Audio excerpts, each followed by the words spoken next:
नमस्कार दोस्तों, स्वागत है कलाइडोस्कोप के नए सीरीज नॉलेज इन 5 मिनट्स पर। आज हम जानेंगे भारत के गौरवशाली इतिहास से जुड़ी एक बेहद महत्वपूर्ण और प्रेरणादायक कहानी। आज का विषय है अशोक स्तंभ, जिसे हम सभी भारत का राष्ट्रीय प्रतीक के रूप में जानते हैं। लेकिन क्या आपने कभी सोचा है अशोक स्तंभ ही क्यों?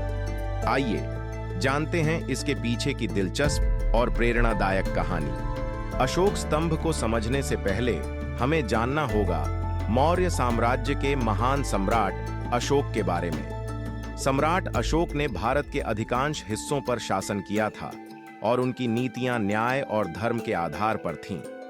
कलिंग युद्ध के बाद अशोक ने हिंसा छोड़कर बौद्ध धर्म अपना लिया और दुनिया में शांति, अहिंसा और धर्म का प्रचार किया।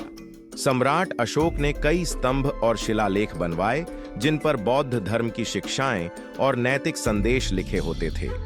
इन स्तंभों को पूरे भारत में स्थापित किया गया ताकि लोग इन नैतिक मूल्यों को समझें और अपने जीवन में उतारें। सारनाथ में स्थित अशोक स्तंभ सबसे प्रमुख और प्रसिद्ध स्तंभ है। इस स्तंभ के शीर्ष पर 4 शेरों की मूर्ति है जो पीठ के बल खड़े हैं। यह 4 शेर शक्ति, साहस, गर्व और विश्वास का प्रतीक माने जाते हैं। इसके अलावा स्तंभ के नीचे एक चक्र बना हुआ है जिसे हम धर्म चक्र या अशोक चक्र के नाम से जानते हैं। यह चक्र निरंतरता, प्रगति और शाश्वत सत्य का प्रतीक है। 1947 में जब भारत आजाद हुआ तब देश को एक ऐसे प्रतीक की आवश्यकता थी जो देश के गौरवशाली इतिहास और संस्कृति को दर्शाए।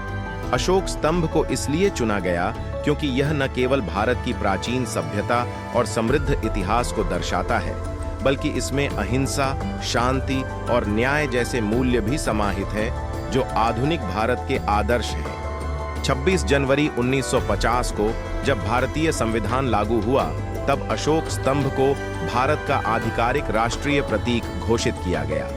इसके नीचे सत्यमेव जयते लिखा गया, जिसका अर्थ है सत्य की ही जीत होती है।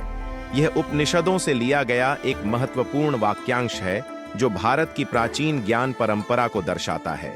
आज के आधुनिक समय में भी अशोक स्तंभ हमें यह याद दिलाता है कि एक सशक्त और सशक्तिशाली राष्ट्र की नींव सत्य, न्याय और अहिंसा पर होनी चाहिए। यह हमारे देश के संविधान और न्याय प्रणाली में एक स्थायी आदर्श के रूप में बना हुआ है। अशोक स्तंभ न केवल भारत की ऐतिहासिक धरोहर है, बल्कि यह हमारे देश की आत्मा का प्रतीक है। यह हमें अपने अतीत से जोड़ता है और भविष्य की दिशा में हमें प्रेरित करता है।